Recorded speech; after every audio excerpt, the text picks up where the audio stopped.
ԱՄՆ-ում Հայաստանի դեսպան Նարեկ Մկրտչյանը Սպիտակ տանը հանդիպում է ունեցել այդ երկրի նախագահ Դոնալդ Թրամփի հետ։ Դեսպանատունը հայտնում է, որ հանդիպումը տեղի է ունեցել նորանշանակ դեսպանների համար կազմակերպված միջոցառման շրջանակում։ Թրամփը շնորհավորել է հայ ժողովրդին, ընդգծելով, որ վերջինն արժանի է կայուն խաղաղության եւ վերահաստատել իր անվերապահ աջակցությունը խաղաղությանն ուղղված գործընթացներին։ Նարեկ Մկրտչյանն իր հերթին շնորհակալություն է հայտնել ԱՄՆ նախագահին Հայաստանի եւ Ադրբեջանի միջև խաղաղության հաստատման ուղղությամբ ցուցաբերած հետեւողական ջանքերի եւ օգոստոսի 8-ի համաձայնության ստորագրված փաստաթղթերի համար։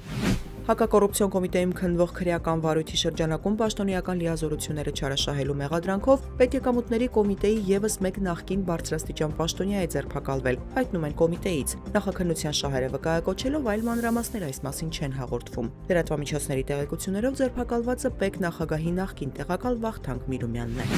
Մոսկվայում ճանապարհային ոստիկանության մեքենա է պայթեցվել, հաղորդվում է, որ գիշերը Ելեցկայա փողոցում ճանապարհային ոստիկանության երկու աշխատակիցներ ոստիկանական մեքենայի մոտ կասկածելի անձի են նկատել, երբ մոտեցել են նրան ձերբակալելու պայթուցիկ սարք է պայթել։ Զոհվել է 3 մարդ, այդ թվում ճանապարհային ոստիկանության 3 աշխատակից։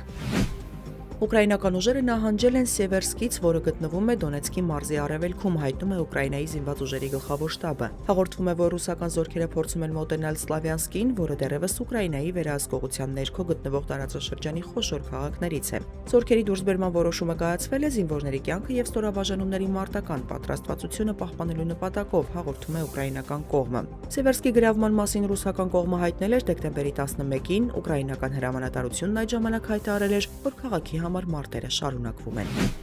Հռոմի Լևոն 14-րդ պապը կոչ է արել Սուրբ Ծննդյան օրը համաշխարհային հրադադար հաստատել։ Կաթոլիկ եկեղեցու քահանայապետը նաև հայտարարել է. «Ինձ մեծ տխրություն պատճառող բաներից մեկն այն է, որ Ռուսաստանը ըստ երևույթին մերժել է զինադադարի խնդրանքը»։ Նա ամբողջ աշխարհում հակամարտություններում 24 ժամ խաղաղության հույս է հայտնել։